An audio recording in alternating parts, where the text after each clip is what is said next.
देखो, हमें परमात्मा ने स्थूल शरीर दिया है ये, और इस स्थूल शरीर के अंदर एक दूसरा शरीर है, सूक्ष्म शरीर। उसके बाद में 3 शरीर हमें गुरुदेव ने और बताए, कारण, महाकारण, केवल्य। लेकिन विशेष तौर पर केवल 2 प्रकार के शरीरों की ही विशेष परीक्षा होगी, स्थूल शरीर की और स्थूल शरीर के अंदर जो सूक्ष्म शरीर है उसकी। और इस 2 प्रकार के शरीरों को विशेष तौर पर हम भाई बहनों ने, गुरुदेव ने हमें जो विशेष मेहर करके जो भक्ति दान दिया है, जो मर्यादाएं बताई हैं, जो भक्ति की खुराक खाने के लिए दी है, जो 5 यज्ञ दिए हैं, वो हमने निरंतर करते रहना होगा। और कैसे हमने इन दोनों शरीरों को मजबूत करना है, हमने इनको मोक्ष प्राप्ति के लिए तैयार करना है। स्थूल शरीर को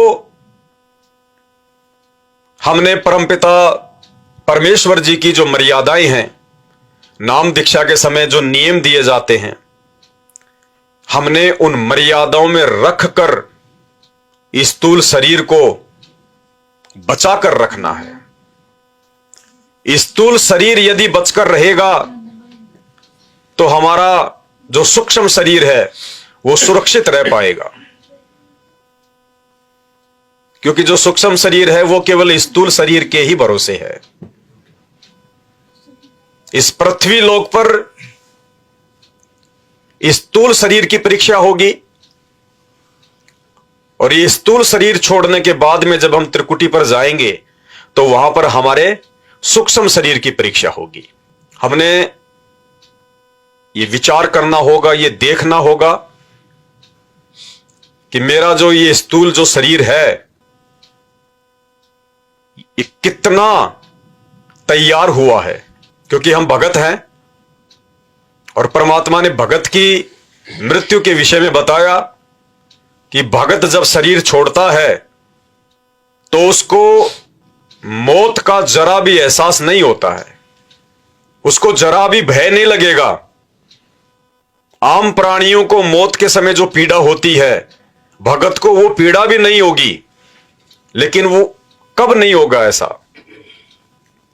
जिस समय हम इस धरती पर अपने गुरुदेव भगवान की भक्ति से, उनकी मर्यादाओं में रहकर इस स्थूल शरीर को हम तैयार कर लेंगे, हम इसको पका लेंगे।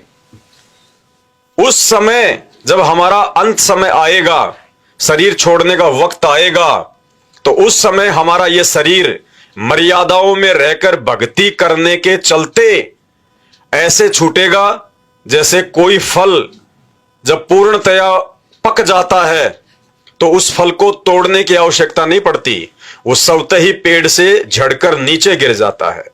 या उसके पकने के बाद जरा सी भी हवा चलेगी या माली पेड़ को जरा सा भी हिलाएगा, तुरंत वो फल नीचे गिर जाएगा। उस फल को तोड़ने के लिए ज्यादा मेहनत करने की आवश्यकता नहीं है।